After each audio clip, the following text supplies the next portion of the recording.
people walking in darkness have seen a great light. Those living in deep darkness, for them, a light has dawned. You have enlarged the nation and increased their joy.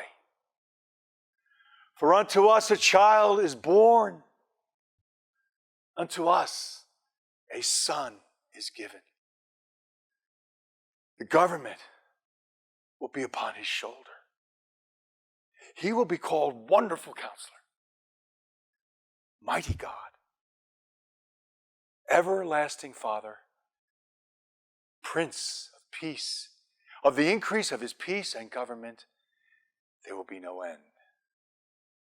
He will reign upon David's throne and rule his kingdom, upholding and establishing justice and righteousness from that time on and forevermore. The zeal of the Lord will accomplish this. I want to talk with you about the freest man who ever lived. The freest man. This is a bio on the child that's born with Gentiles joining in, enlarging the kingdom, as Isaiah says, Isaiah 2, 3, 6, and 7, and Isaiah verse 1 talks about the Gentiles, the nations joining in. It's just a win-win. It's a win for planet Earth. It's just great. He spiritually comes from God, but he's really not religious. He's encompassing all these things.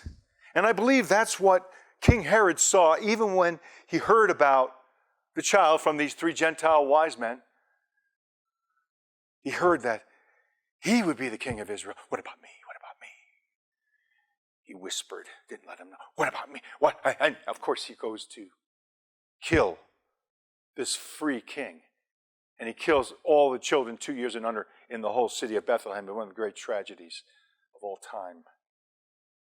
As Jesus walked the planet, though, I believe the thing that was hated most from those who hated him, the rulers, political rulers. You have to understand, there were political rulers within the Pharisee community, the Jewish community that Jesus was a part. They were connected to Rome. They despised Jesus' freedom. He just was free. He wasn't under their control. They couldn't manipulate him. They couldn't scare him. But they scared the people.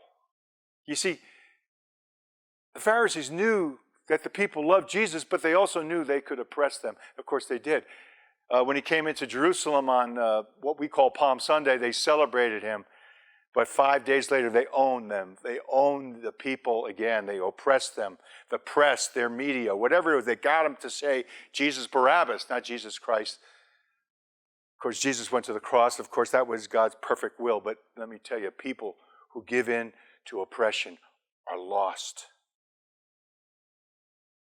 I want to show you a clip from It's a Wonderful Life. We got George Bailey's father, the founder of the building Bailey and Loan, talking to George and giving George Bailey some good advice about freedom. Let's watch this now. Take about 1 minute. You know, George, I feel that in a small way we are doing something important. It's satisfying a fundamental urge. It's deep in the race for a man to want his own roof and walls and fireplace. And we're helping him get those things in our shabby little office. I know, Pop. I know that. I wish I felt that I've been hoarding pennies like a miser here in order to... Most of my friends have already finished college. I just feel like if I didn't get away, I'd bust. Mm-hmm. Yes. You're right, son. You see what I mean, don't you, Pop? This town is no place for any man unless he's willing to crawl to Potter. Now, you've got talent, son. I've seen it. You get yourself an education and get out of here. Pop, you want a shock? I think you're a great guy.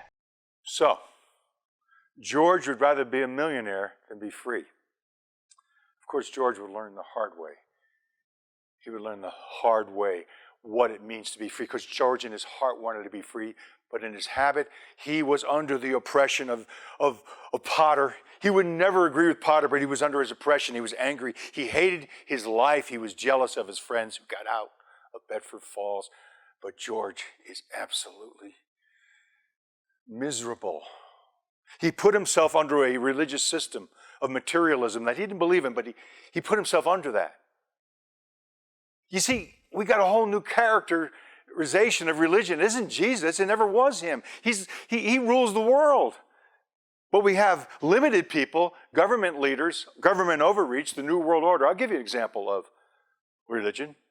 Klaus Schwab, economic reform. You will own nothing and be happy. That's oppression. That's religion. You say, oh my, oh dear, oh dear. His right-hand man, Yuval Harari, says, hey, you give up your free will. You won't want it. We're going to put artificial intelligence in you. We're going to create a new race of Homo sapiens. And you're living in this. And you say, well, this isn't really happening. And then if you start to talk about it, you bring it up, that person's a conspiracy theorist because they keep telling you, the oppressors keep telling you, think this, think... No.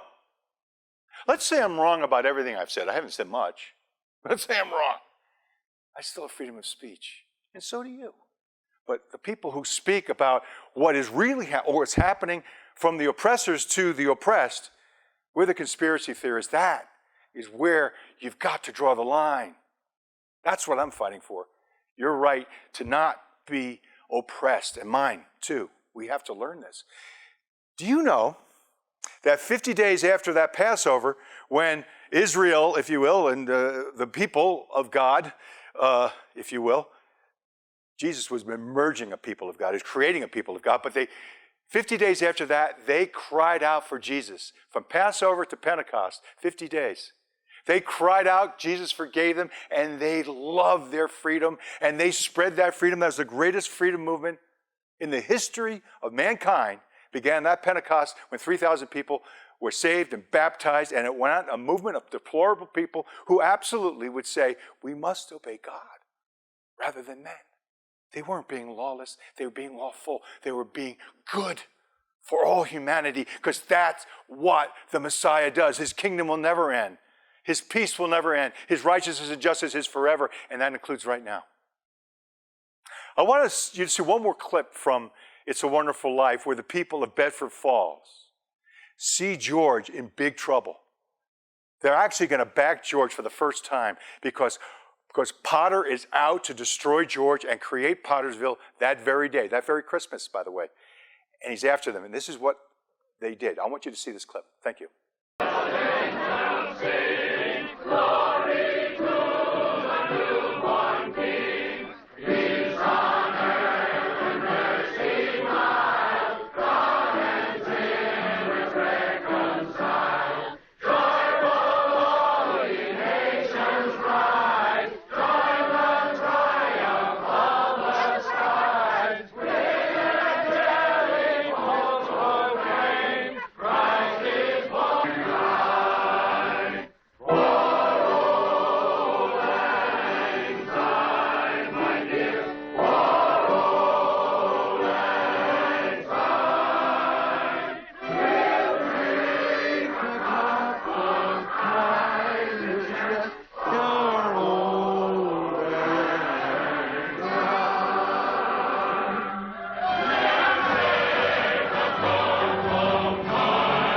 So you see a happy moment.